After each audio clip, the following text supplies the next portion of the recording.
gati 80% e sëmundjeve kardiovaskulare janë të heshtura. Pas Organizatës Botërore të Shëndetësisë, ne gjejmë hipertensionin dhe në fëmijët. Kemi edhe një risk të gratë shtatzan, sepse disa nga gratë mund të paraqesin vlera të rritura të presionit arterial, pjetë energjike, përmbajnë sasi të shtuar kafeine, taurin dhe sheqer, të cilat për një moment të shkurtër mund të zhvillojnë hipertension. Sigurisht që hudhra ka vlerat e veta ushqyese, por nuk mendojmë që hudhra do na shërojë tensionin, se është pak e egzageruar.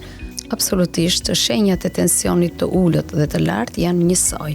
Në momentin që organi nuk marrin sasinë e gjakut të mjaftueshëm, sigurisht që ato do të vuajnë. Dhe duke pas dhe jetë jo të shëndetshme, sigurisht kjo na ka bërë që neve të kemi ngjarje kardiake që nuk i kemi parë më përpara në mosha shumë të reja. Jo.